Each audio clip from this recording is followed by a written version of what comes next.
Nous sommes réunis dans une période dans laquelle on voit qu'il y a un grand désir, disons, au sein du monde catholique, de surmonter les fractures qui le marquent depuis quelques dizaines d'années. On attend beaucoup du pape Léon XIV en la matière, qui se présente comme étant un réconciliateur. Et en même temps, on voit bien qu'il ne suffit pas d'avoir de bonnes intentions et de mettre les problèmes qui fâchent sous le tapis. On arrivera à quelque chose de durable que si on comprend vraiment d'où viennent ces fractures et, chose très, très importante, qui est au fond en quoi quels sont les rapports, disons, entre ce qui se passe dans le monde chrétien et ce qui se passe dans la société dans son ensemble. Puisque au fond, les fractures qu'on voit dans le monde chrétien paraissent une bonne part un reflet des fractures que l'on a dans la société dans son ensemble.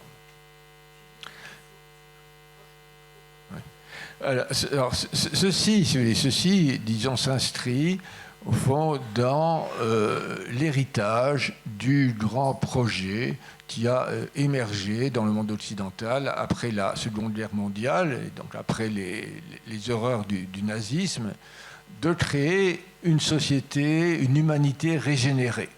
Donc, une humanité dans laquelle on aurait dépassé tous les conflits liés aux nations, liés aux cultures, liés aux religions, liés aux états de vie, et dans lesquels, ayant dépassé tout cela, au fond, ayant réduit ces conflits et ces différences au même état que ce qu'ont été chez Swift les guerres entre les gros Boussiens et les petits Boussiens, on aurait enfin créé une humanité nouvelle, pacifiée et régénérée.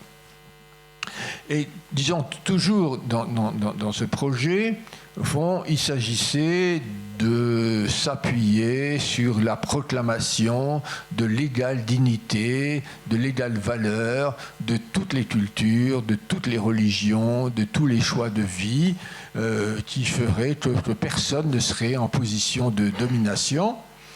Et donc les coupables, disons, de tout le mal du monde étaient supposés être les dominants, donc les hommes, les blancs, les hétérosexuels, et pour une part les chrétiens, tous les autres étant considérés comme étant absolument innocents du mal du monde, et innocents y compris de ce qui pouvait leur arriver, disons, de négatif.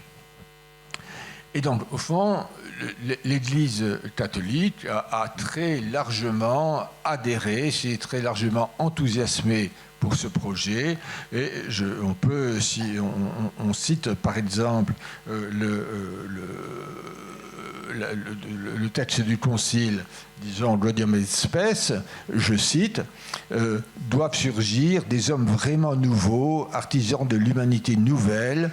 Donc il s'agit de faire du genre humain la famille de Dieu dans laquelle la plénitude de la loi serait l'amour. Et un tel mouvement est supposé être déjà en route avec l'idée, l'affirmation que l'accroissement des échanges entre les différentes nations et les groupes sociaux découvre plus largement à tous et à chacun les richesses des diverses cultures et ainsi se prépare peu à peu un type de civilisation plus universelle qui fait avancer l'unité du genre humain. Et que aussi, peu à peu rassemblée, la famille humaine ait partout déjà plus de conscience de son unité. Et donc, ceci qui était exprimé par le Concile, au fond, ce ralliement, en quelque sorte, à cette vision que l'on peut qualifier de postmoderne, disons, d'unité de l'humanité, s'est ensuite approfondi encore dans le sein de l'Église catholique, au nom d'un esprit du Concile qui conduirait à dépasser la lettre du Concile. Au fond, on a retrouvé, si vous voulez, là-dedans, un nouvel avatar de l'utopie millénariste, qui avait déjà marqué l'Église primitive, puis qui a marqué l'Église du Moyen-Âge avec Joachim de Flore, dans lequel s'était développée l'idée que sans attendre la parousie, allait émerger une nouvelle humanité qui serait vraiment réconciliée, heureuse, etc. Et donc, on a vu prendre corps dans le monde catholique, à la fois dans le nombre chez les fidèles, pour une partie dans le magistère, dans le nombre de publications, de théologiens, d'exégètes, etc. Toute une vision du christianisme qui serait en harmonie avec cette nouvelle conception de l'humanité et cette idée que l'on allait accéder à une humanité nouvelle.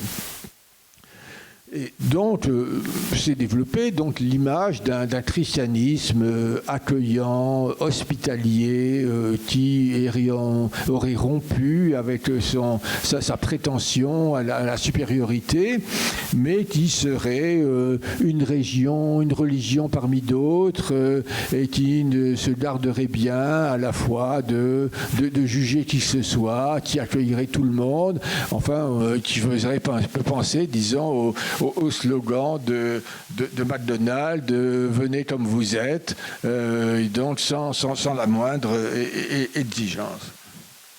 Et donc dans ce courant, si vous voulez, les diverses espèces de dominés, selon les catégories, disons, de la société environnante, disons, les pauvres, les migrants, les musulmans ont largement été assimilés aux pauvres de l'Évangile, et en considérant que le Christ a été vu comme étant on avait accédé, disons, au Christ à travers les diverses formes de pauvres, donc dont les migrants, donc etc.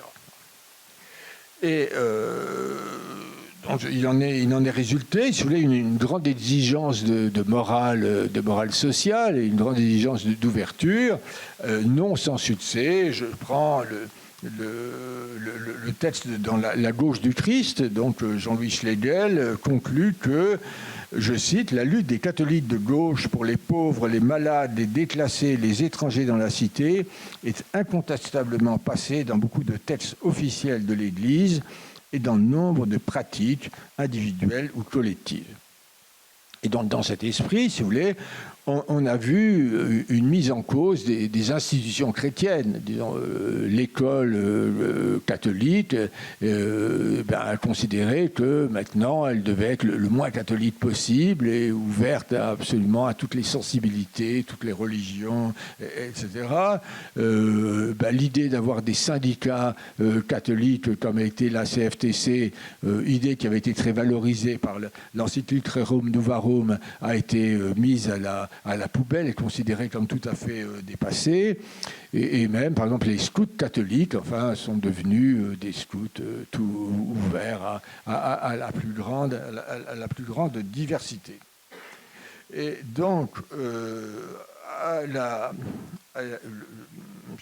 à la limite du reste, on a vu certains, enfin je pense à Bonhoeffer, considérer que pour que les valeurs chrétiennes se prennent place, se répandent dans la société, il fallait avoir une sorte d'effacement, de déflacement de l'Église. Et au fond, l'idée d'un peuple catholique valorisé par exemple par Pédy, enfin, qui regroupait les bons et les méchants, les justes, les pécheurs, etc., mais dans une espèce d'adhésion commune au Christ, s'est vu supplanté par une vision dans laquelle ce qui était important, c'était des valeurs, et que, au fond, il fallait regrouper les hommes de bonne volonté, adhérant aux mêmes valeurs, et que c'était ça, disons, l'avenir du christianisme. Et donc, toujours dans cette perspective, les dominés ont été vus comme innocents. et comme n'étant pour rien dans le destin qui leur arrivait. Et c'est frappant, par exemple, dans Fratelli Tutti, l'encyclique, disons, du pape François, qui, analysant les difficultés d'intégration de populations venues du Sud dans les pays du Nord, considère que c'est entièrement la faute des pays du Nord, et ne voulant absolument rien savoir de la manière dont agissent les personnes venues du Sud, de savoir si elles veulent vraiment s'intégrer ou si elles veulent plutôt contribuer et s'associer à des diasporas, au contraire dans un état de résistance par rapport à la société dans laquelle ils viennent. Alors, ce christianisme, si vous voulez, on peut dire, et beaucoup en dire, mais c'est ça, enfin, c'est un vrai christianisme qui a retrouvé les valeurs fondamentales de l'Évangile, hein, l'accueil des pauvres, qui a retrouvé le jugement dernier dans Matthieu, disant, si j'étais nu, vous m'avez habillé, j'avais faim, vous m'avez nourri, etc., qui s'est inspiré de la parabole du bon samaritain, et que, au fond, après une période dans laquelle l'Église avait erré, enfin était retrouvé un christianisme tout à fait authentique et qui était une sorte de vraie incarnation, disons, du christianisme après des décennies et des siècles d'errance. Alors, le problème, évidemment, avec ça, c'est que si cette vision, disons, du christianisme s'appuie sur, effectivement, un élément extrêmement fort dans l'Évangile, simultanément, il y a d'autres éléments de l'Évangile qu'il se garde bien de reconnaître et qu'il a en quelque sorte éliminé. Donc, d'une part, est complètement oubliée l'opposition constante, disons, dans l'Évangile, entre ce qui donne du fruit et ce qui ne donne pas de fruit. Vous connaissez la parabole, tous les sarments qui donnent du fruit et ceux qui ne donnent pas de fruit qui sont bons à brûler, le sel qui sale et le sel qui ne sale pas qui est bon à jeter.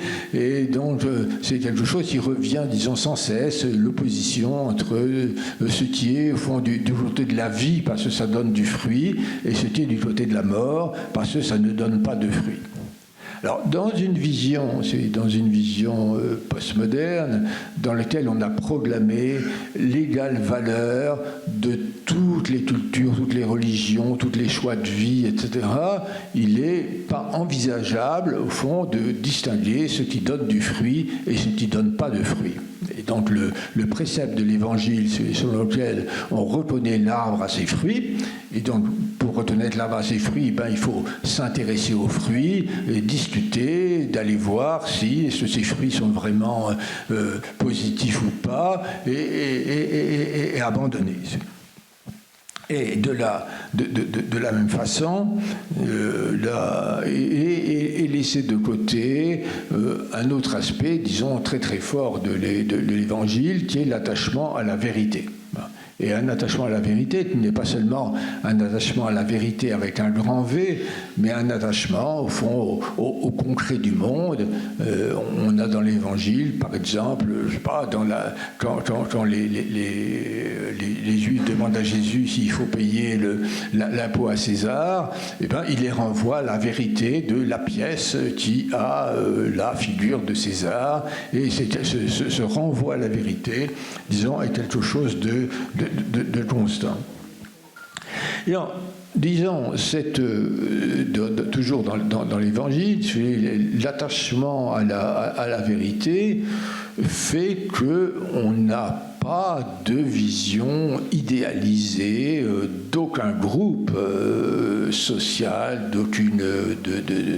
personne n'est idéalisé, et en particulier, les dominés ne sont pas idéalisés. dont on a quand on parle des vignerons homicides, ce sont des dominés. Quand on parle de l'ouvrier de la première heure qui est jaloux de ceux qui ont reçu ceux de la dernière heure, c'est un dominé. Quand on parle de celui qui n'a reçu qu'un talent et qui, au lieu de le faire fructifier, le cache, c'est un dominé. Et donc l'évangile est sans illusion sur les dominés. Et pour ma part, ce qui me frappe, c'est que si on revient vers Rerum Novarum, donc le texte de Léon XIII, 1881, on retrouve cette absence totale d'illusion sur les dominés. Alors que, disons, dans la version plus contemporaine, plus postmoderne, on rentre dans l'illusion sur les dominés. Donc, et puis par ailleurs, si vous voulez, bien sûr, à partir du moment où on a proclamé que tous les chemins vers Dieu se valent, toutes les religions se valent, etc., du coup, ce qui est spécifiquement chrétien est amené à perdre, disons, beaucoup de son intérêt et à susciter beaucoup moins d'intérêt. Alors, la question dans laquelle nous sommes, c'est que dans la société environnante, ce beau projet de construction d'une humanité nouvelle est en pleine déconfiture. Je crois qu'on peut reconnaître que, loin d'avoir conduit à une humanité, une vie, etc., on est dans une situation de conflits internationaux, de tensions énormes, de retour des despotes, et dans les sociétés, au sein de nos sociétés, on est aussi tout à fait loin d'une situation d'harmonie. On est au contraire, disons, dans des conflits, dans des sociétés violentes. On est dans la construction de contre-sociétés hostiles à la société d'accueil, et donc on est dans l'échec. La promesse n'a pas été tenue, et corrélativement, la montée du populisme est extrêmement forte, disons, dans toutes les sociétés occidentales, et pas seulement aux États-Unis avec Trump. Enfin, quand on regarde actuellement l'Angleterre, quand on regarde l'Allemagne, quand on regarde l'Italie, etc., on a cette montée. Alors donc, on a, si vous voulez, dans la société ambiante, deux interprétations radicalement opposées de cette situation. Pour les uns, tout le problème vient du rôle des passions tristes, le repliement, l'égoïsme, l'intolérance, le racisme, l'islamophobie, etc. Et il s'agit de mettre à bas tout ce qui alimente ces passions tristes, telles la conception ethnique de la nation, la vision d'une religion comme supérieure. Et dans cette optique, l'Église est sommée de se rallier à la société ambiante, de bouleverser sa structure, de devenir plus égalitaire et de donner plus de femmes aux laïcs, aux femmes, etc.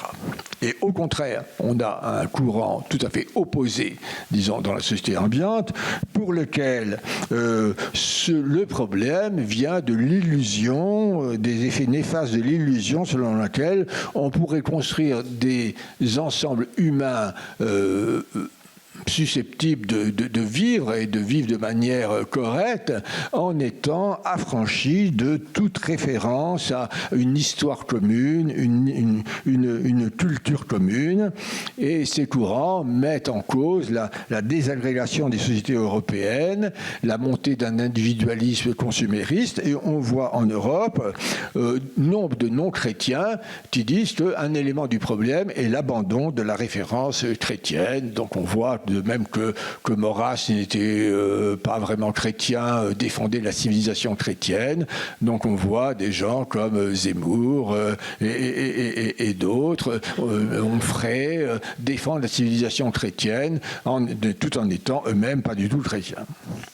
Alors, dans l'Église, si vous voulez, on retrouve les mêmes réactions contrastées qui conduisent à des interprétations tout à fait antagonistes de l'effacement chrétien et de la crise actuelle de nos sociétés. Donc, pour les uns, est en cause le conservatisme du magistère, l'attachement à la lettre du Concile plutôt qu'à son esprit, le mouvement de réaction qui se serait produit sous Jean-Paul II et Benoît XVI. avec un décalage devenu mortifère par rapport au monde. Je pense par exemple au livre de Hans Kuhn, « Peut-on encore sauver l'Église ?», dans lequel il est clair que pour sauver l'Église, il faut qu'elle se rallie au monde, disons totalement et sans condition. Et donc, pour ce courant, il faut une réforme radicale de l'Église qui soit à l'écoute du monde, soit plus ouverte aux marges, aux minorités, etc. Et puis pour un autre courant, au contraire, disons, c'est la perte de la mise en valeur de ces spécifiquement chrétiens, la vie de prière, les sacrements, la messe, qui a conduit à cet abandon. Et au fond, ils affirment, si vous voulez, qu'en relativisant ce qui est propre au christianisme, il est fatal de convaincre les chrétiens que s'y attacher n'a aucun intérêt, n'a même pas de sens. Et au fond, l'idée de l'accueil universel, sans condition, débouche sur la perspective selon laquelle à chacun sa propre vérité, à chacun sa propre foi, et au fond, dans ce cas, pourquoi rester chrétien? Et d'où, disons dans ce deuxième courant, la mise en avant d'une réaction identitaire, traditionnaliste, souvent même anticoncile, et loin d'être vers l'ouverture aux minorités, aux personnes en difficulté, etc., cette seconde tendance aura tendance à dire que si certaines personnes sont en difficulté, c'est qu'elles l'ont bien cherché et qu'elles avaient qu'à s'y prendre autrement et qu'elles seraient dans des conditions bien plus favorables. Et donc on trouve sur des catholiques de bord opposé qui non seulement ne sont pas d'accord entre eux, mais on peut dire se déclarent mutuellement non chrétiens, avec des accusations croisées très fortes, disons, je cite. Ainsi, donc, à l'occasion du premier tour de l'élection présidentielle française de 2022, 40% des catholiques pratiquants ont voté pour un candidat nationaliste. Le père Christian Delorme, donc figure de la marche des beurs, a dénoncé une hérésie contemporaine, un christianisme perverti, des chrétiens attachés à une idéologie de haine et d'exclusion, au point que l'évolution du catholicisme français qui a conduit à une telle voie représente une tragédie au moins aussi affligeante, pour un chrétien en tout cas, que l'ultra-déchristianisation de notre société. Et donc on voit de ce côté dénoncer une tentation identitaire qui serait le mauvais génie du christianisme. Et de l'autre, on voit affirmer que l'Église est tentée aujourd'hui d'interpréter la vérité de la foi à la lumière de l'humanitarisme mêlé à une patine de plus en plus mince de catégories, termes et propositions chrétiennes, conduisant à un appel à redécouvrir un christianisme qui ne s'incline pas devant les idoles de la modernité. Donc, l'évolution, si vous voulez, récente dans l'Église va plutôt dans le sens du conservatisme, avec une perte d'influence dans un monde ouvert à la diversité dans le christianisme et la campagne. Donc, on voit, c'était bien documenté dans la gauche du Christ, que les chrétiens dits progressistes ont du mal à transmettre à leurs enfants. Et les travaux quantitatifs sont minces en France, mais on a une enquête concernant les États-Unis dans laquelle on montre que, interrogé pour se situer théologiquement entre très conservateurs orthodoxes et très progressistes, près de 70% des prêtres ordonnés entre 1965 et 1969 se sont définis comme très progressistes ou plutôt progressistes, et que ce nombre a chuté à moins de 5% pour ceux qui ont été ordonnés en 2020 et ultérieurement.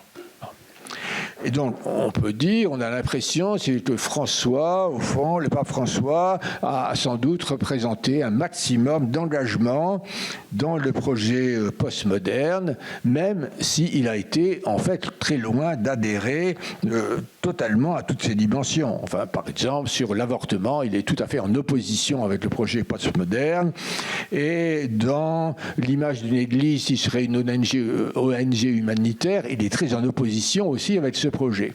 Mais il n'en reste pas moins que, pour l'essentiel, il a été perçu comme étant rallié à ce projet. Et donc, on en est là, si vous voulez, avec à la fois, d'un côté, la dénonciation des mauvais chrétiens, le cœur fermé, etc., et la dénonciation de l'emprise de médias à tendance ultra-conservatrice, même et surtout quand ils sont animés par des chrétiens. Donc, la défense d'une civilisation chrétienne, y compris par des chrétiens qui sont accusés réciproquement d'être des héritiers de Maurras. Alors, je dirais que cette situation, si vous voulez, à bien des égards, n'a rien d'étonnant. Hein, que le christianisme a toujours et à toute époque été marqué par la société dans laquelle il vit et par les visions, disons les lunettes qui sont utilisées dans la société dans laquelle il vit. Disons, il a été chevaleresque avec une époque, une attention, une valorisation de la grandeur, de l'héroïsme, etc. À l'époque des croisades, de la Reconquista, de l'Épante, etc. Il a été bourgeois avec une grande attention à la régularité des mœurs, favorisant le développement d'une vie ordonnée et la prospérité économique. Et on comprend qu'actuellement en Occident, il soit, disons, postmoderne et inclusif, vu la vision du bien qui domine dans la société ambiante.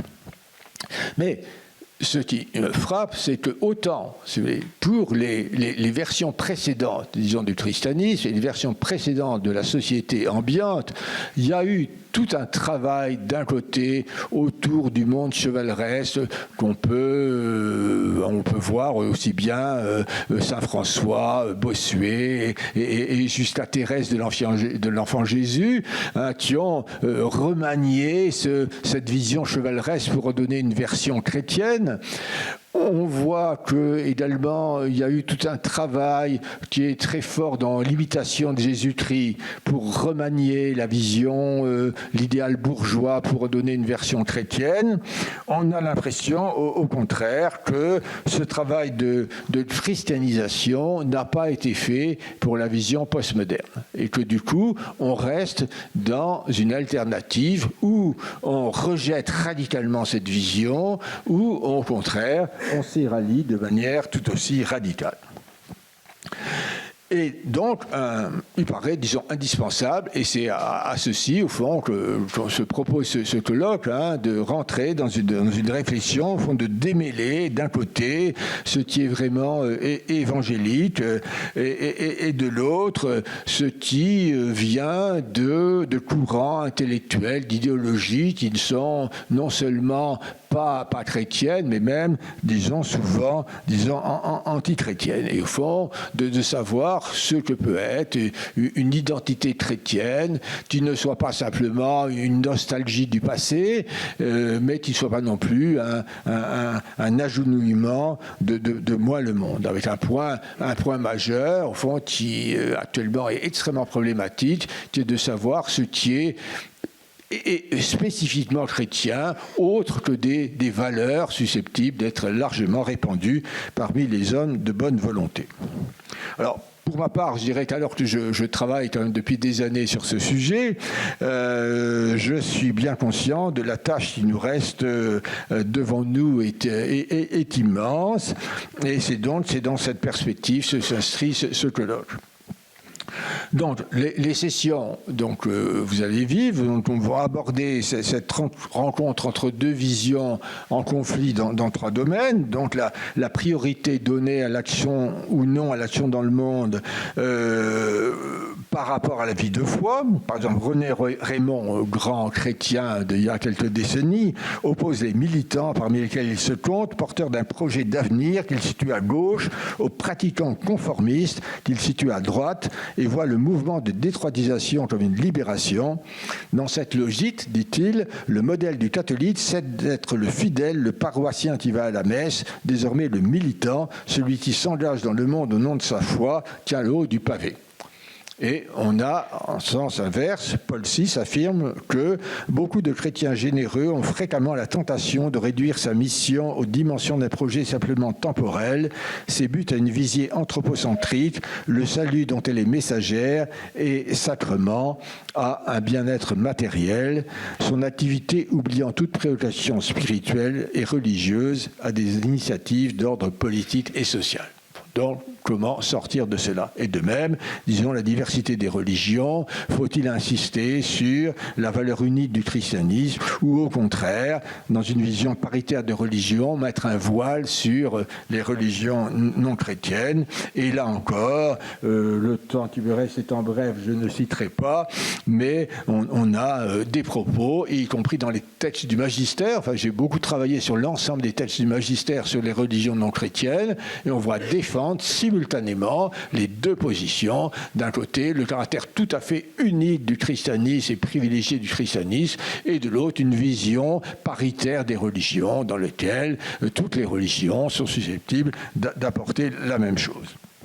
Et enfin, le troisième sujet, la troisième session, sur le dialogue avec le monde et ses valeurs par rapport à être un signe de contradiction. Et donc on voit, au fond, dans l'héritage évangélique, on a les deux choses, hein. On a une dimension de dialogue et puis on a une dimension d'être signe de contradiction qui sont l'une et l'autre très fortes, mais comment on se débrouille pour arriver à les raccorder.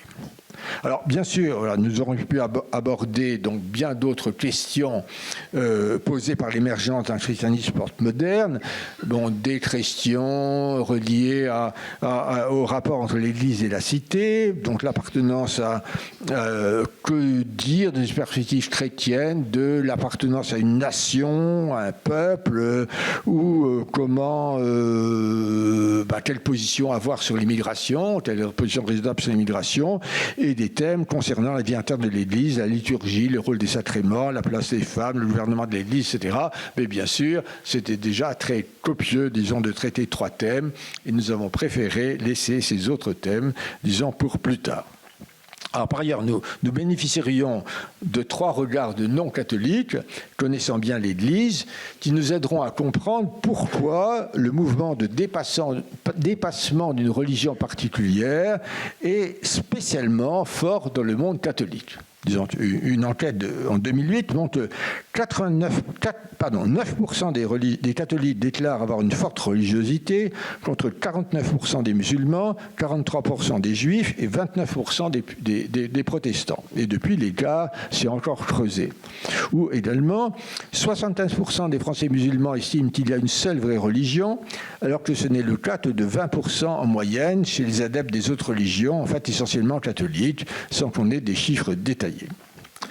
Donc, pour conclure, ce colloque n'est un moment dans un travail de fond qui doit se poursuivre, à la fois en creusant les thèmes que nous allons aborder et puis les thèmes que nous avons laissés de côté.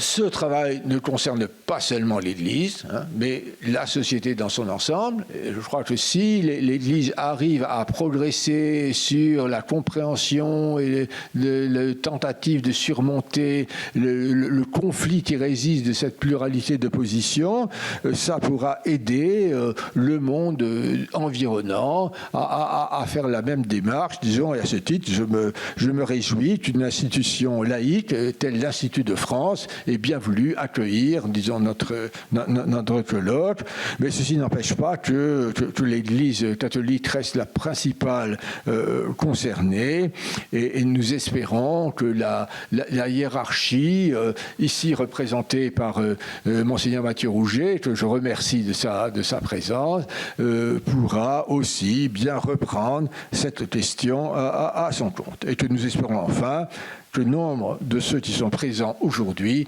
contribueront à l'avancée de cette réflexion. Merci.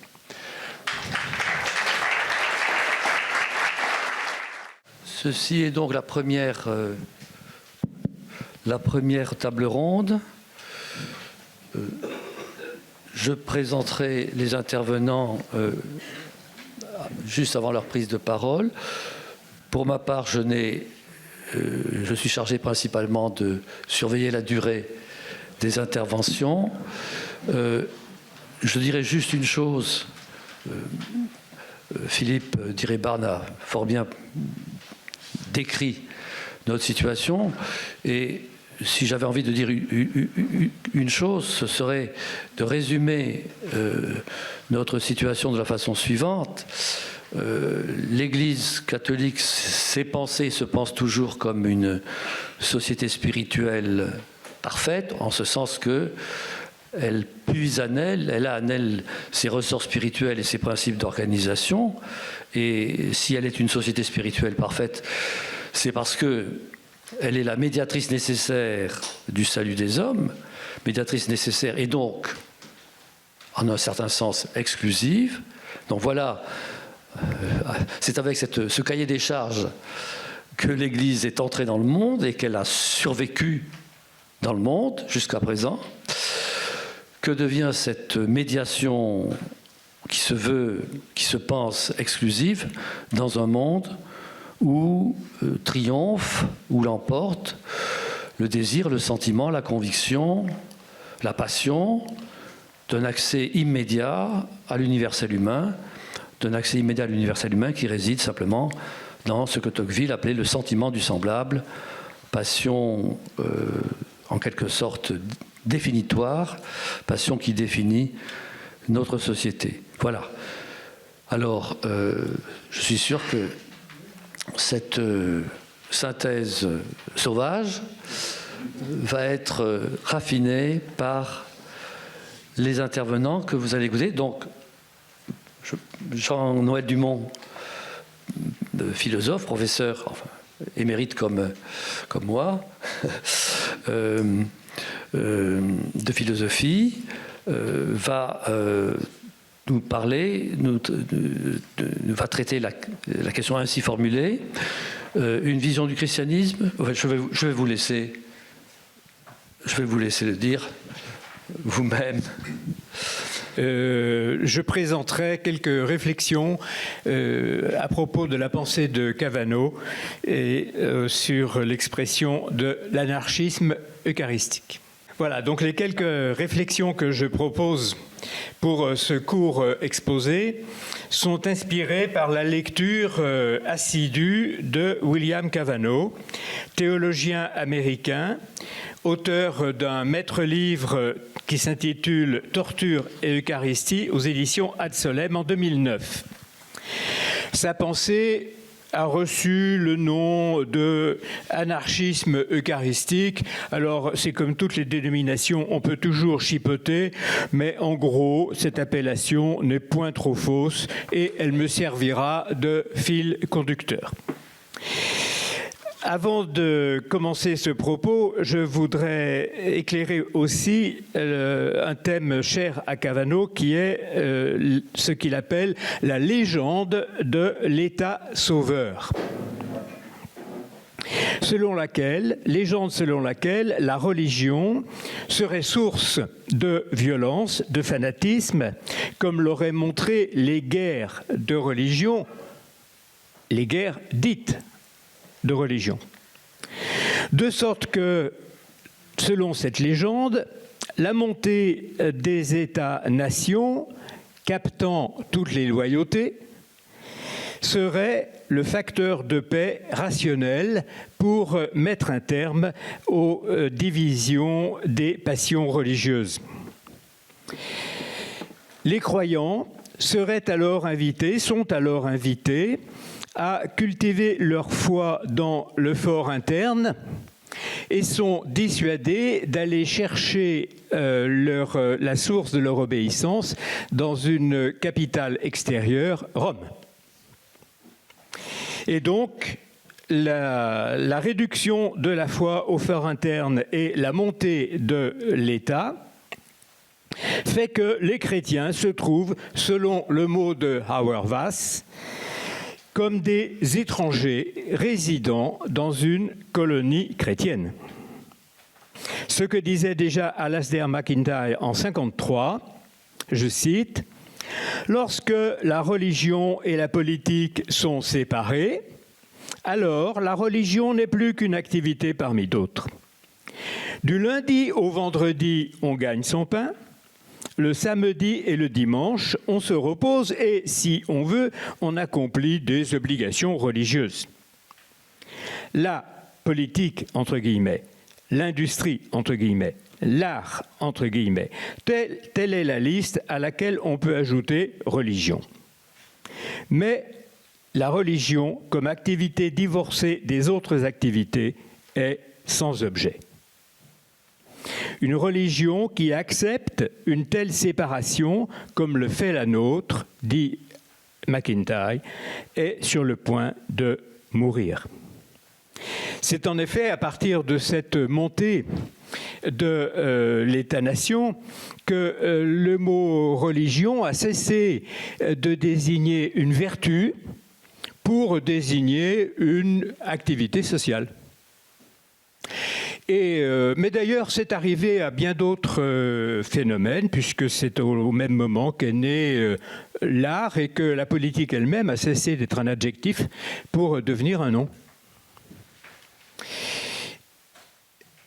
Et donc, c'est cette idée selon laquelle la religion serait source de violence qui fait que, depuis 2 siècles, les États, plus ou moins athées, eh bien, se massacrent allègrement.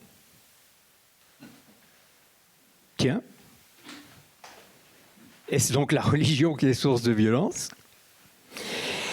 Des massacres effroyables, depuis 2 siècles, au nom d'un autre Dieu qui est l'État-nation. L'humanité, en dépit de cette légende de l'État sauveur, n'a pas gagné en paix. Pas plus d'ailleurs qu'en dépit des prétentions plus ou moins nietzschéennes, elle n'a pas gagné non plus en innocence, puisque je cite Albert Camus dans La Chute, « Dieu n'est pas nécessaire pour créer la culpabilité. Vous parliez de jugement dernier, permettez-moi d'en rire, j'ai connu ce qu'il y a de pire, le jugement des hommes. Pour eux, pas de circonstances atténuantes. La seule utilité de Dieu était de garantir l'innocence. Depuis, le savon manque et nous nous mouchons mutuellement. » Et Camus ne connaissait pas les réseaux sociaux. Anarchisme eucharistique, donc. Anarchisme. L'État qui se présente, selon la légende, comme pacificateur, n'arrête pas de détricoter la société et de mobiliser les violences, tentant de mobiliser à son profit l'aspiration des hommes à se donner. Eh bien, tentant de mobiliser à son profit cette aspiration à se donner, il édifie ce que Cavano appelle une véritable idolâtrie et qui caricature, on le voit en maintes occasions, y compris hier soir, qui caricature nos dévotions. Cet état, Cavano insiste là-dessus, règne sur l'espace. Et c'est en cela qu'il rejoint par exemple Michel Foucault. Et dans cet espace, il ne veut connaître que des individus. Je cite Cavano, « L'État démantèle les corps sociaux ». 2 ministres de l'Éducation nationale, l'un de gauche, l'un de droite, enfin, pour autant que ce soit clair, Luc Ferry et M. Payon, ont dit tous les deux, l'école ne veut connaître que des individus. Mais l'enfant qui est sommé de déposer ses loyautés au porte-manteau, que va-t-il devenir? Elle laisse des individus enfermés dans leur chair et réduits au mutisme. Alors, ces mêmes individus dont on aurait défait toutes les loyautés et qui continuent à aspirer à se donner, qui continuent à aspirer à suivre un idéal, ils peuvent encore souhaiter crier, chanter ensemble dans des liturgies démentes ayant alors toute licence de tuer, et c'est ce qui s'est passé dans toute la montée des États totalitaires, et c'est ce qui se passe à chaque fois que l'on sollicite cet ardent besoin qu'ont les hommes de chanter ensemble, d'applaudir ensemble, de hurler ensemble, et ce qui fait des substituts assez satisfaisants à la religion. Cavano dit « on peut tuer pour toutes sortes de raisons ». Pour l'État, pour la race et pour la compagnie d'électricité. C'est une belle définition de l'idolâtrie. L'idole est ce pourquoi on tue. D'ailleurs, le pape François disait, à juste titre me semble-t-il, que le blasphème est de tuer au nom de Dieu. Mais on peut même plus justement dire, avec Cavano, est Dieu tout ce pourquoi on tue. Telle est l'idolâtrie. Ainsi aboutit l'État idolâtre qui capte les loyautés, défait tous les corps intermédiaires. Un universel abstrait de l'État ne laisse plus que l'individuel, mais l'Église est un corps de résistance. Comme elle l'a été, selon le témoignage de Cavano, au Chili, sous le régime de Pinochet. Donc Cavano montre que la politique de torture avait essentiellement pour but de réduire la personne à l'individu. Réduit au mutisme, car on le sait, les personnes torturées, j'ai eu le malheur d'en connaître, sont réduites au mutisme si par bonheur ou malheur, elles reviennent. Et ça a été le rôle de compassion, d'accueil, d'hospitalité de l'Église que d'accueillir toute cette société démembrée et d'instituer un universel de communion. Tel est le sens de l'Eucharistie. Je cite Cavano dans Eucharistie et mondialisation.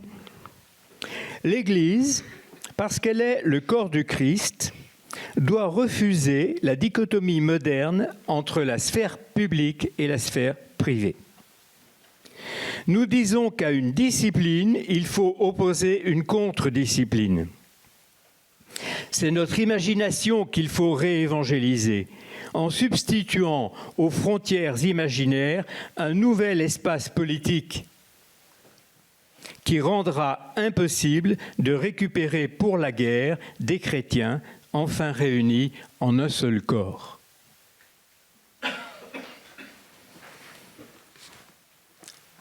On retrouve aussi ici le mot du pape François, penser en termes de temps et non pas en termes d'espace. L'aboutissement de la montée des États-nations, ça a été le déplacement de millions et de millions de personnes pour les faire rentrer dans un enclos. Entre la Première Guerre mondiale et la Deuxième Guerre mondiale, il y a eu plus de 5 millions de personnes déplacées pour qu'elles rentrent dans l'enclos. Alors que, précisément, la dimension fraternelle de l'Église en communion est un récit selon le temps et non pas un récit selon l'espace. L'Église est le corps du Christ. Cavano revient souvent sur la thèse admirable de Lubac qui a montré, dans Corpus Mysticum en 1944, que c'est au XIIe siècle que les expressions de corps mystique et de corps réel se sont échangées.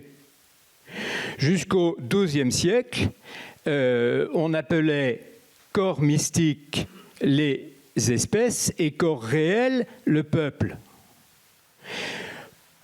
À la suite d'aventures que je n'ai pas tout à fait comprises, l'expression s'est inversée au XIIe siècle, de telle sorte que l'appellation corps réel a concerné les espèces et l'appellation corps mystique a concerné la communauté ecclésiale.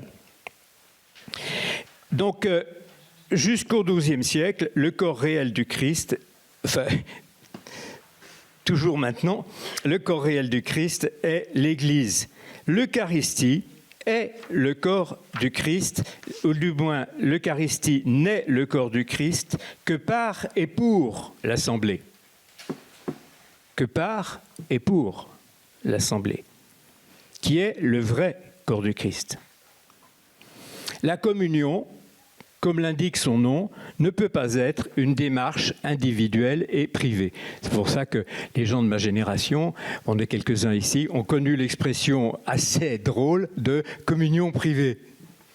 Ce qui est quand même une monstruosité. Bon. Ainsi, et je voudrais ici faire suite aux propos de M. Iribarne, l'Eucharistie signifie l'hospitalité et l'union du corps de communion. C'est ainsi qu'en effet, l'Église est un modèle politique qui agace parce qu'elle est capable d'hospitalité. L'hospitalité ne consiste pas à recueillir des gens dans une salle polyvalente aux jaunes pisseux.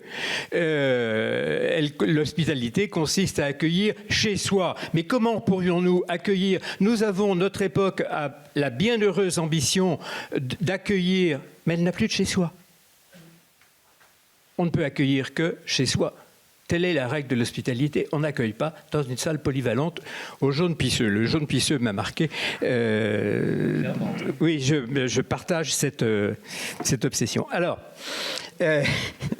donc, il ne s'agit pas pour les chrétiens de sortir du ghetto virtuel où ils se trouvent enfermés, mais on ne sortira pas du ghetto. Il n'est pas question de sortir du ghetto qui nous est fait, mais il est question de constituer ce ghetto comme un lieu d'accueil.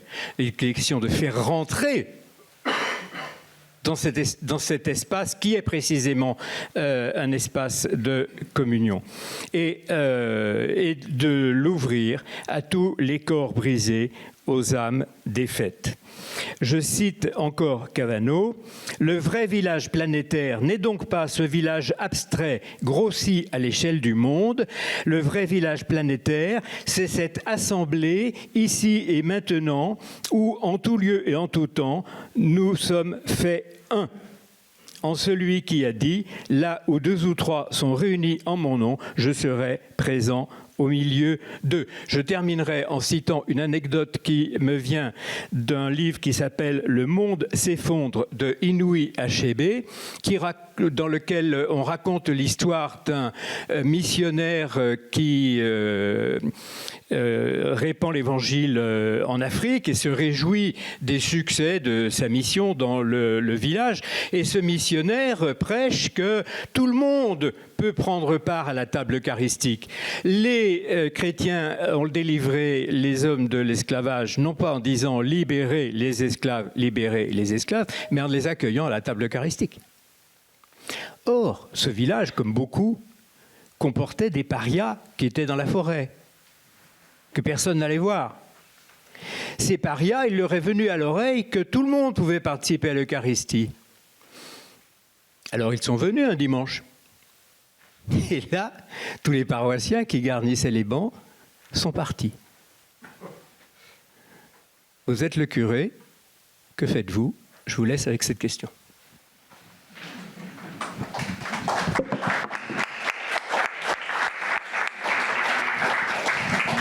Merci beaucoup Jean-Noël pour ce premier exposé à la fois limpide et éloquent qui fournit en quelque sorte le modèle à suivre pour la suite de notre journée, en particulier par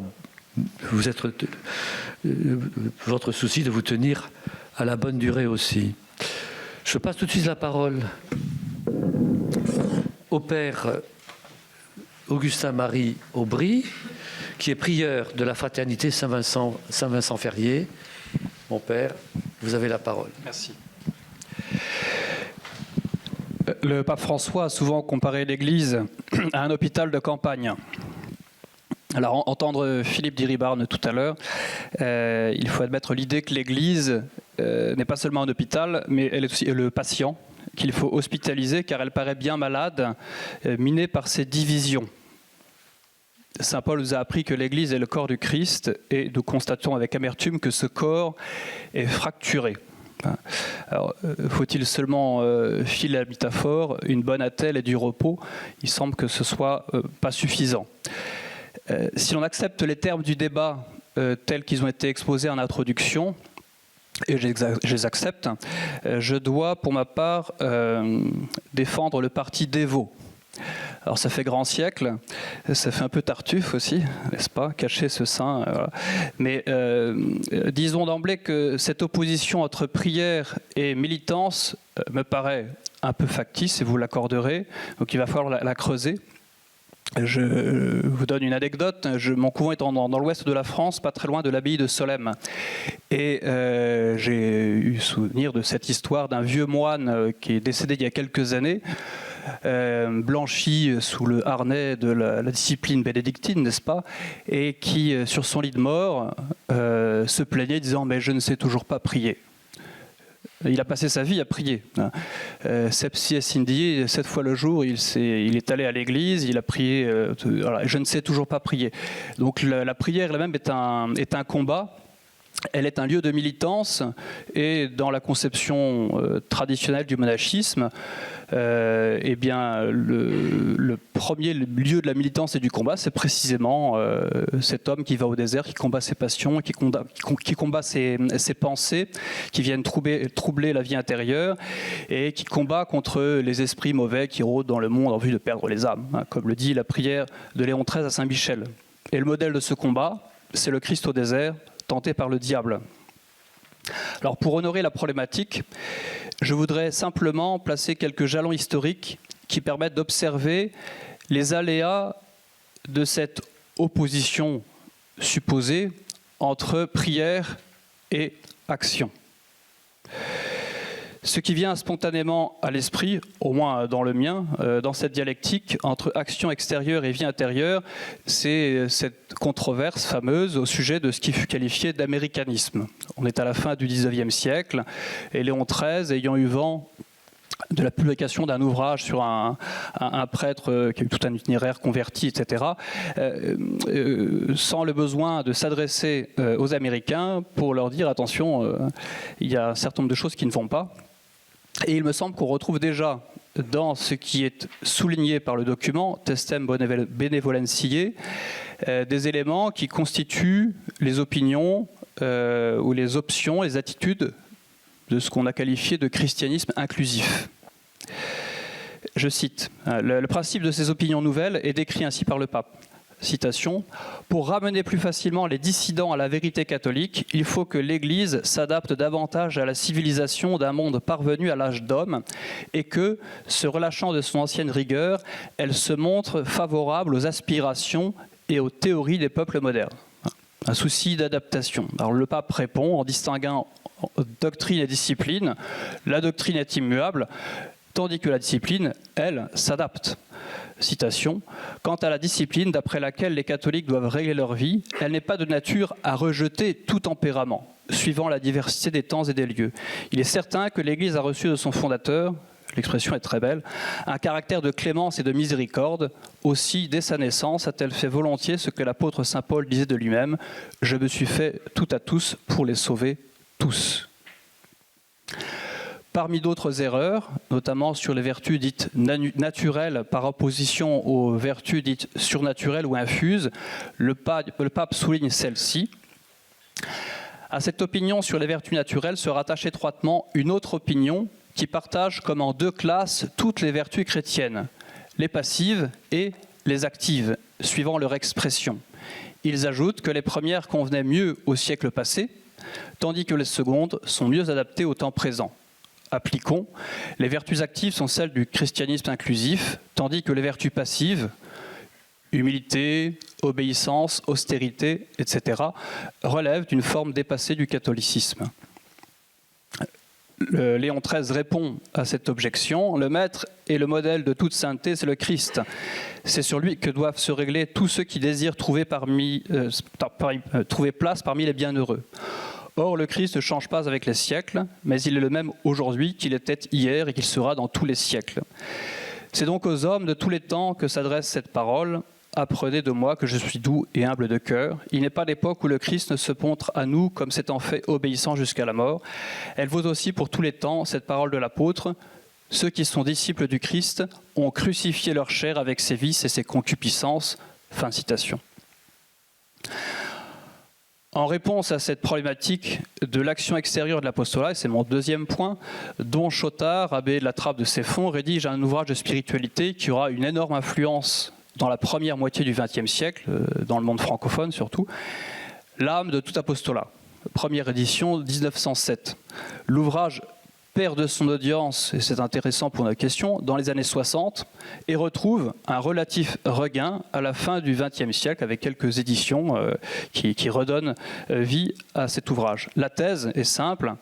La vie active doit procéder de la vie contemplative, la traduire et la continuer au dehors en s'en détachant le moins possible.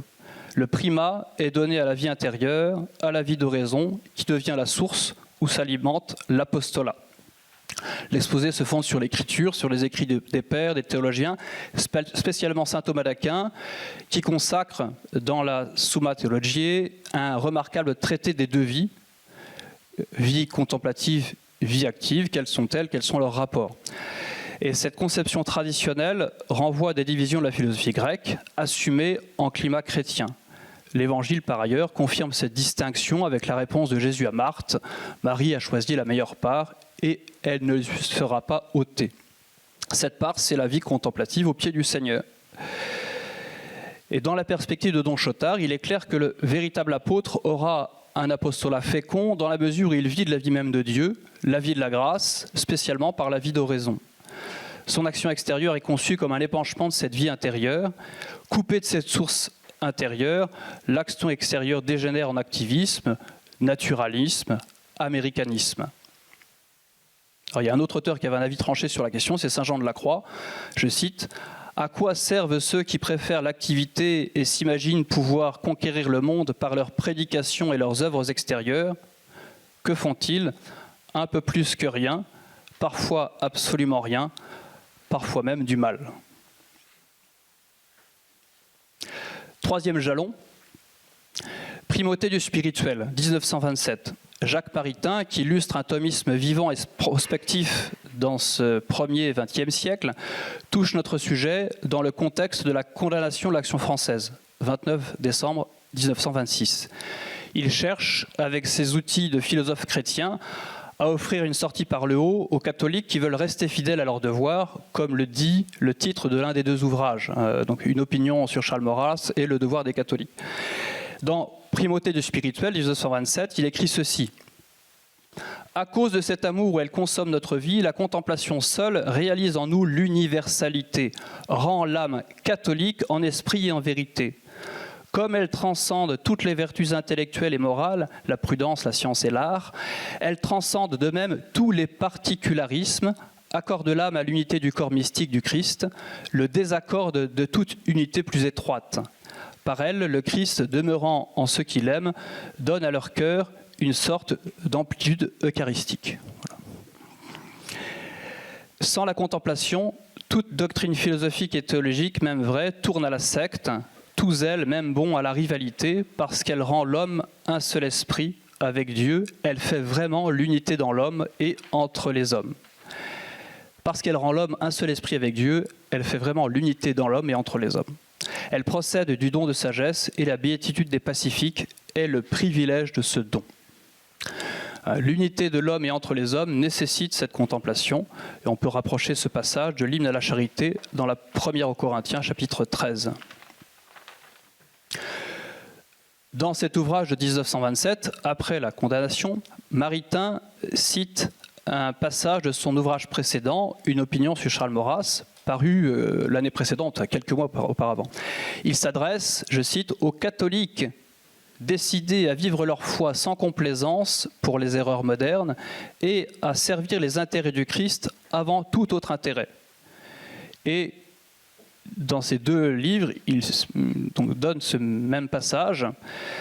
Le temps semble venu pour eux de faire œuvre de synthèse véritablement catholique, c'est-à-dire universelle, d'édifier, de rassembler, d'insister partout sur le positif, et pour cela de réconcilier d'abord dans leur esprit, sous l'indispensable lumière de la sagesse théologique, sans cette condition, rien à espérer, des aspects trop longtemps séparés et en réalité complémentaires, absolutisme doctrinal et hardiesse évangélique, fidélité à la pure vérité et pitié pour les âmes malades, tradition où il faut, révolution où il faut. Misericordia et veritas obviaverunt sibi. Nous sommes en 1927, il y a un siècle. Dernier jalon, nous sommes en 1978, après le Concile Vatican II, spécialement après la Constitution Gaudium et Spes, qui traite directement de l'Église dans son rapport au monde et de sa volonté de le rejoindre dans ses joies et ses espoirs, ses tristesses et ses angoisses, comme le dit l'incipit du document. Concernant notre problématique entre prière et action, il y a un avant et un après Gaudium et Spes. C'est ce que met en lumière mon dernier jalon, Joseph Ratzinger, dans un court mais très dense texte sur la nature de la théologie.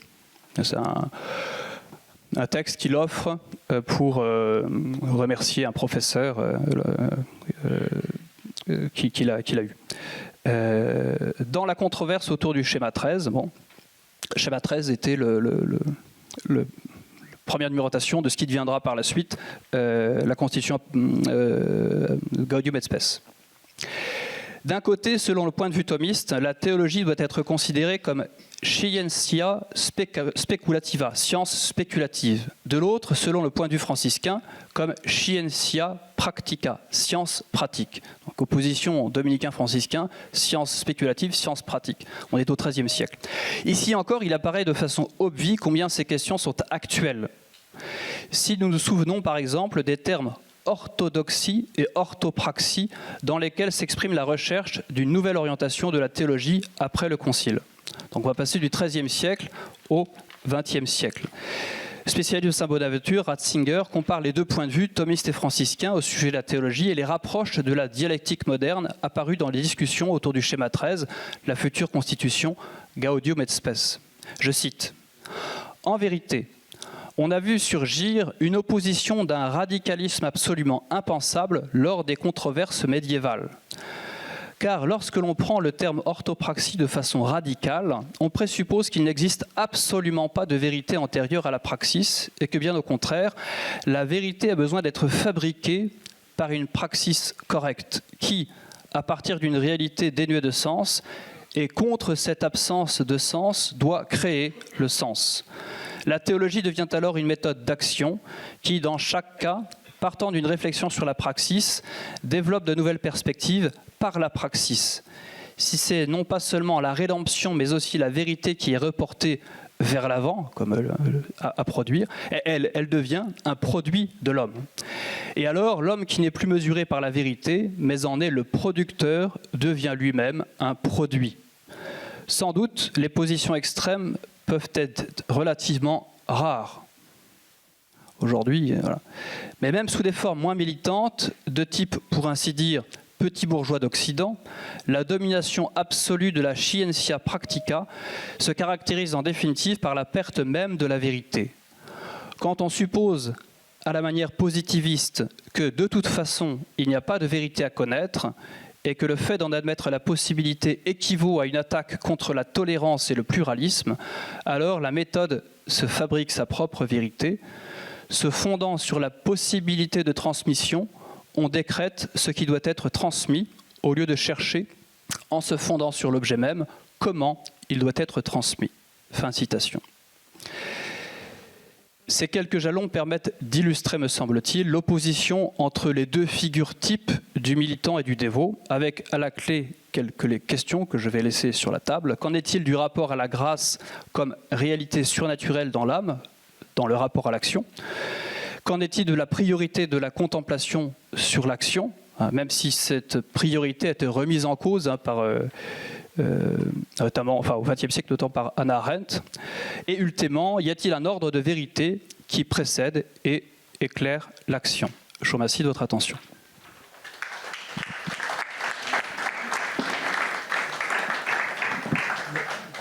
Venez là, venez là. Bon. Merci beaucoup, chers frères, pour ce bel exposé. Je passe maintenant la parole à Giulio Deligio, maître de conférence en philosophie politique à l'Université catholique de l'Ouest. Et après l'exposé de Giulio, nous aurons un temps de conversation entre vous et avec la salle. Donc, Giulio. Merci beaucoup, Pierre. J'ai peur qu'après ce qu'il y aurait des bancs éventuellement dans mon texte a été déjà dit et mieux dit dans les communications précédentes. On m'avait mis en troisième, donc Philippe avait eu la grâce de me mettre en troisième au moment de la synthèse entre l'action et la prière, mais qui vient déjà d'être illustrée. Mais voilà, en tout cas, ce que je voudrais faire, c'est d'ajouter ces rappels du chrétien médiateur, ce que j'aime appeler ainsi, et si ce n'est pas un pléonasme, et peut-être, comme l'aurait dit Peggy au Gaston Fessard, d'essayer d'insérer la tâche de notre colloque dans notre actualité. Donc c'est peut-être une tâche périlleuse, mais je vais oser de vous proposer quelques remarques. Et donc justement, je commencerai par une remarque sur une option préalable à les conditions de notre colloque. Il me semble que la discussion présuppose une chose évidente, c'est-à-dire que les dépassements des fractures profondes qui divisent la communauté chrétienne soient désirables et qu'elles sont tâches chrétiennes. Or, il ne me semble pas évident que de nos jours, beaucoup de chrétiens commencent même l'effort de réduction des divisions du monde. Que les polarisations dont parle Léon XIV nous a fait un peu perdre, il me semble, l'habitude de cet effort de réconciliation. Et du coup, je dirais, encore une fois, comme dit Gaston Fessard, qu'il faut commencer par une option préalable. Est-ce qu'on désire, oui ou non, cette réconciliation ? Est-ce qu'on est prêt à faire mener cet effort? Et je dirais, j'essaie d'espérer que ma réponse est oui. Et tout simplement, pour exprimer honnêtement les conditions de ce débat, je dirais, peut-être à condition que cet effort de réconciliation, de médiation, porte sous la vérité de la vie qu'on doit chercher avec la gravité et la joie propre à l'existence chrétienne. C'est ce que je propose dans des débats avec des frères qui peut-être me rangent sous une catégorie des chrétiens de gauche ou de droite. Et du coup, pour revenir à la consigne que j'ai reçue, je dirais qu'en un sens c'est très facile, c'est-à-dire comment réconcilier, ou en tout cas comment articuler les changements du cœur, disait Philippe Deribarne, et la vie de la cité. En un sens, la réponse est très facile dans la perspective chrétienne si on écarte les oppositions abstraites qui divisent la loi de la sainteté, les doubles commandements d'aimer Dieu et son prochain. Et donc, si on écarte les débats répétitifs et stériles sous la priorité qu'il faut adopter à l'une à l'autre, la vie intime devant Dieu, la prière ou aux œuvres, l'action, donc à peu près, si on écarte toute notre époque, je dirais que tout simplement on sait que d'un côté qu'il y a plusieurs charismes dans la maison de Dieu, qu'il y a beaucoup de demeures chez les pères, qu'il y a beaucoup de spiritualité, qu'il est peut-être simplement possible de distinguer les chemins du salut de la communion chrétienne, et qu'en un autre sens, nous savons que dans la France d'Ozanam et Pascal, que les saints les plus actifs étaient enracinés dans la prière, et que les saints les plus dévots avaient une capacité, comme Pascal, de charité très profonde. Et du coup, ce qui est étonnant, ce n'est pas tant la difficulté de savoir qu'il faut être Marthe et Marie, et même Lazare, tant qu'on y est, pour réunir tous les amis de Jésus, mais que ce qui est étonnant, c'est l'état des débats des chrétiens aujourd'hui. Alors là, la division des chrétiens est très profonde.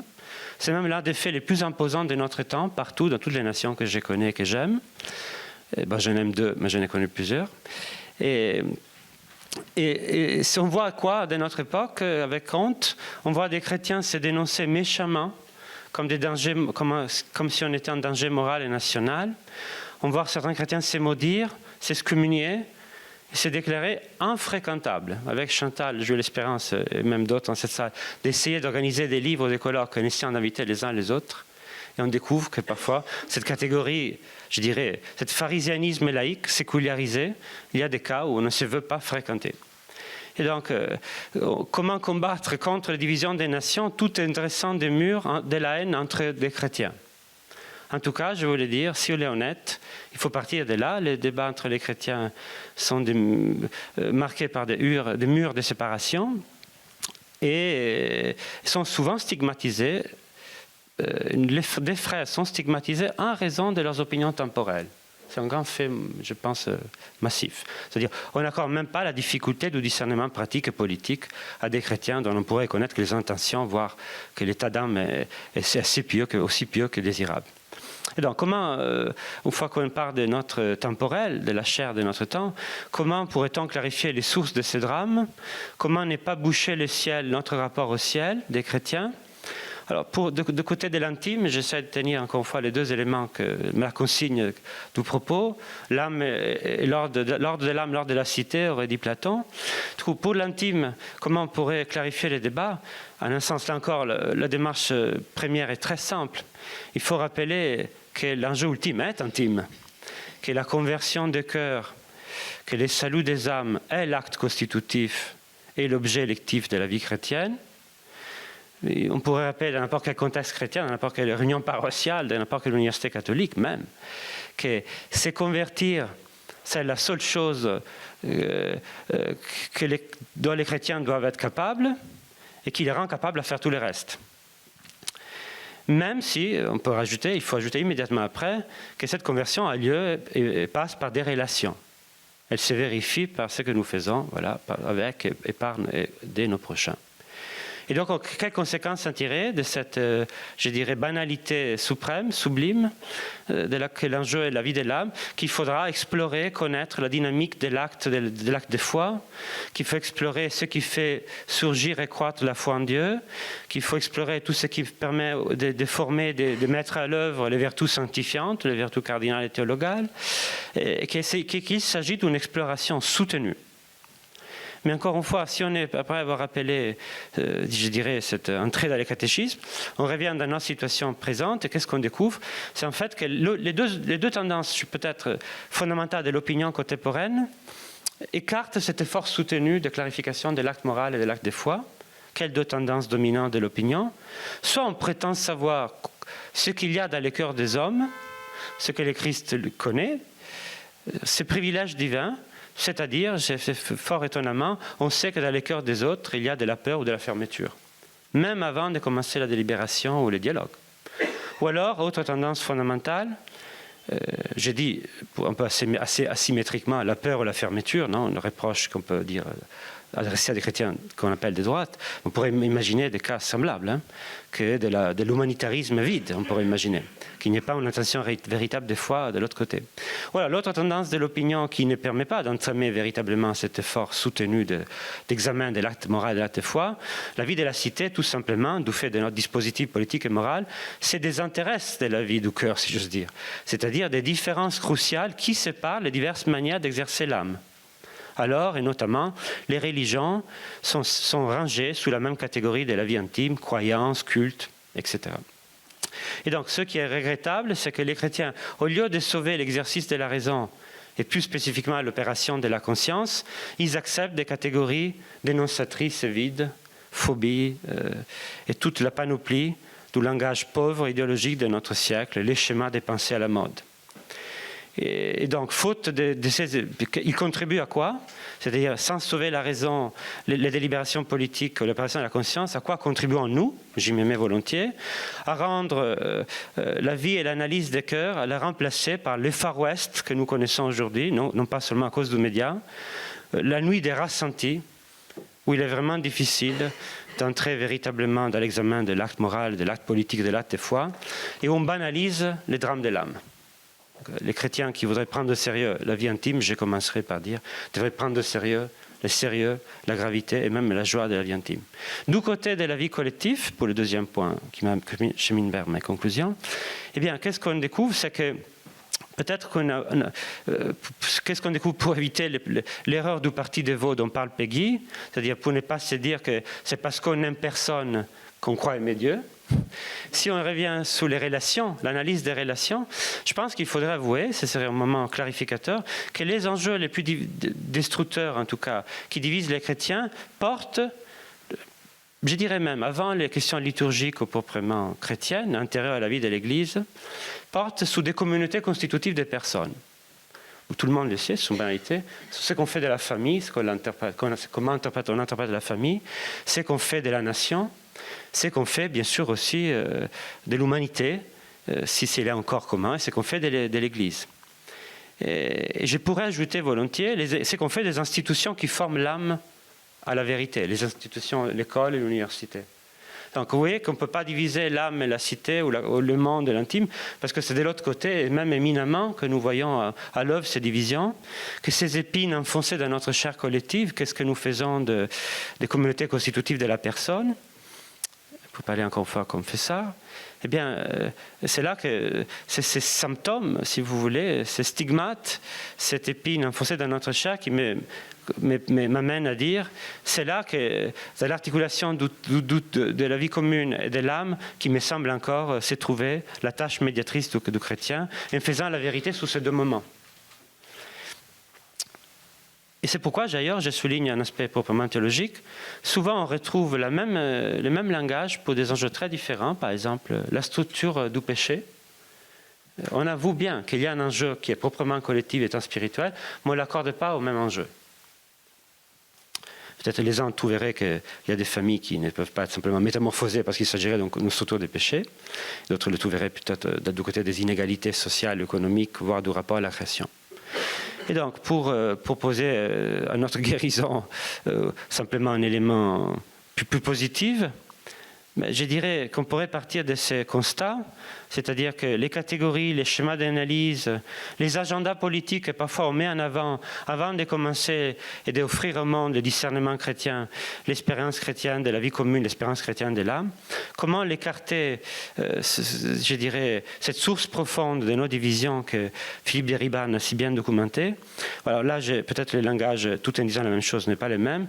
Je dirais qu'on pourrait et on devrait écarter non pas les choix entre, c'est-à-dire on ne devrait pas se sentir confronté au choix entre la vie de la prière ou la vie du service, ou entre l'amour de Dieu et l'amour du prochain, mais il faudrait éviter l'attitude militante, ce que je viens de trouver, faute de mieux, que j'appelle ainsi, l'attitude militante qui peut pervertir les deux moments. On peut avoir une attitude militante dans les rapports à la liturgie, voire dans la prière. On peut avoir une attitude militante quand on aborde les questions politiques. Et j'appelle du coup attitude militante en un sens ce qui fait que des arguments temporels, au lieu d'être purifiés par le discernement chrétien, précèdent la vie chrétienne. Et vous les voyez, peut-être on peut les repérer dans la vie ecclésiale comme dans la vie politique.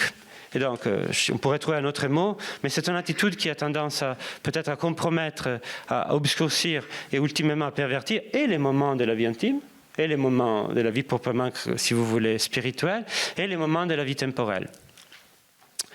Et donc, de ce point de vue, il me semble que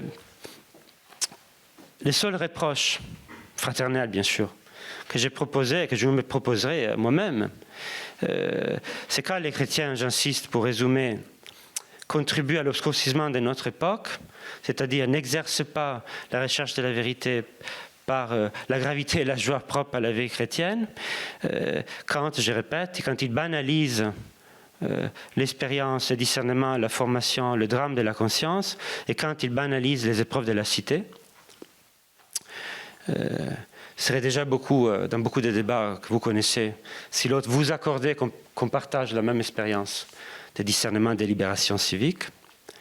Et alors, je dirais aussi, pour la même raison, comme bonne conclusion, me paraîtrait la suivante, que je dirais, en somme, aux sensibilités, aux partis presque, chrétiens contemporains, antérieurs à la communion chrétienne contemporaine, je répète, qu'en somme, notre tâche, on pourrait s'accorder, elle reste la même. Je citerai une dernière fois Gaston Fessard. Ce n'est pas seulement les projets modernes, c'est que l'égoïsme et l'orgueil nous tentent toujours, les païens ou les juifs qui est à nous, et que nous avons toujours à nous engager contre l'athéisme du monde et contre notre propre infidélité. Et que si on partait de là, je pense qu'un débat serait plus correct, plus honnête. Et j'ajouterais, peut-être on pourrait même accepter que la concurrence véritable au sein de l'Église est la concurrence dans l'expérience et les témoignages des biens de la vie et donc de l'amitié de Dieu. C'est-à-dire, j'ai proposé la surenchère, qui est plus capable de montrer l'amitié de Dieu et que la vie est bonne. Merci.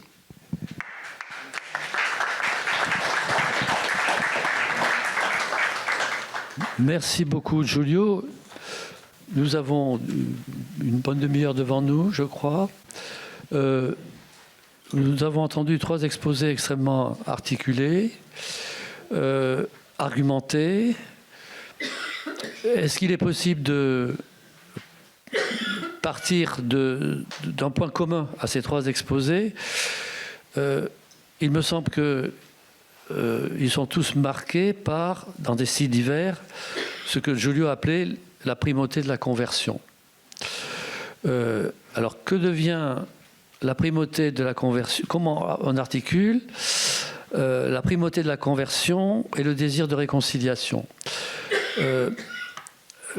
Il me semble qu'aujourd'hui, l'obstacle à la démarche de réconciliation, peut-être l'obstacle principal, vient de ce qui est aujourd'hui, je dirais, le mouvement spirituel qui est venu remplacer la conversion. Le premier mouvement spirituel de l'humanité moderne, c'est ce qu'on appelle l'ouverture, ou l'accueil inconditionnel, ou l'accueil inconditionnel à l'autre dans toute la diversité de ces versions. Donc, comment entre-t-on dans un dialogue de réconciliation quand d'un côté il y a la priorité à la fois ontologique et chronologique de la conversion, avec quelqu'un pour qui il y a une primauté aussi chronologique et ontologique de l'ouverture, j'allais dire illimitée, à l'autre. Il me semble que c'est aujourd'hui la difficulté principale pour commencer cette démarche de réconciliation que tout le monde, je crois, à laquelle tout le monde adhère en principe, mais que jusqu'à présent nous avons beaucoup de peine à mettre en œuvre. Alors peut-être chacun pourrait-il répondre à cette question et puis on ouvre. Hein? Ça vous convient?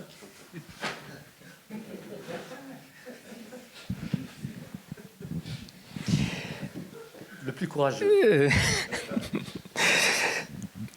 Oui, donc j'ai apporté des éléments de réponse, mais rapides, dans mon exposé.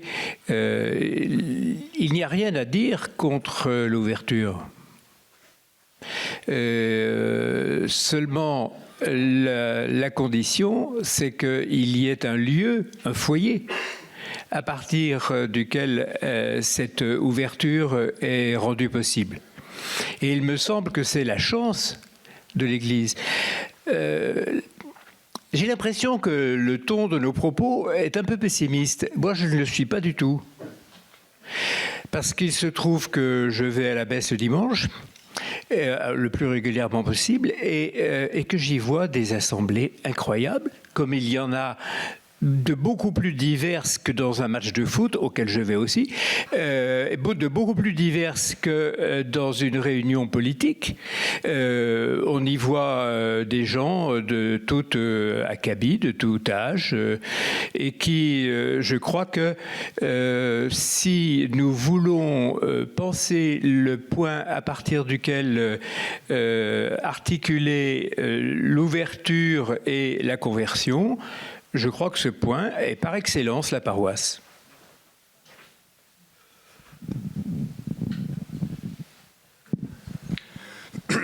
Mais alors la question rebondit.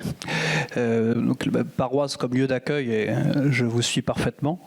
Cette union à cette cellule de base dans l'Église, très bien.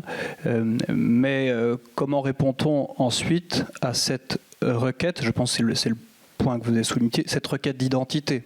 Soit c'est une identité construite, donc dans la ligne de l'orthopraxie, ou une identité, disons, déduite dans l'orthodoxie, où on a un modèle, une chose qui précède l'intelligence, l'âme, et vers laquelle elle doit se tourner. Donc c'est vous l'avez bien dit pour la question du péché, il n'y a pas la même définition du péché dans une conception traditionnelle et puis dans une conception dite du christianisme inclusif. Le péché, c'était, hein, c'est toujours, mais cette aversion de Dieu et cette conversion aux créatures, donc il y a un ordre très précis entre l'homme et Dieu dans la situation de l'ouverture. Que devient ce rapport-là? Et là, moi, je n'ai pas la réponse, précisément. Oui, moi, je partage en un sens le sentiment de Jean-Noël que la grâce soit à l'œuvre, mais comme il faut arriver quand même à l'église et en paroisse, la communauté est déjà réunie, et comme j'enseigne dans une université avec des jeunes d'aujourd'hui, je dirais quand même ceci, que le point doctrinal qui est sous la pierre ou phénoménologique est très sérieux, et d'autant plus qu'on pourrait dire que l'aspect de l'ouverture, contre laquelle je n'ai absolument rien, je pense qu'au fois Rémi Bargue a fait une blague sur le fait que l'homme le plus ouvert, c'est le samouraï qui se tue lui-même. Mais la difficulté, c'est que cet aspect illustre la falsification du bien. C'est-à-dire il y a des actes qui imitent aujourd'hui l'acte chrétien et qui rendent très difficile du coup de pratiquer et clarifier l'acte proprement chrétien et d'ailleurs l'acte éthique parfois, l'examen ou la définition d'un acte vertueux. Et donc ce que je dirais alors peut-être les signes d'espérance que je vois, c'est que autant dans l'opinion on peut dire la plus sonore est très difficile d'exercer ces distinctions, autant face à face, personne à personne. Si on arrive, et donc quand même un groupe de 30, un TD, je ne sais pas, un cours à l'université, si on arrive à aller vers les choses mêmes, à parler des expériences, globalement, les personnes veulent aller vers la vérité, se délivrer des mensonges. Et donc, autant l'enjeu, disons, bruyant, médiatique, pour moi, c'est décourageant, comment faire comprendre la différence entre ouverture et conversion, autant dans la vie, il y a plein d'expériences, on peut parler des expériences. Voilà. Et du coup, de la conversion.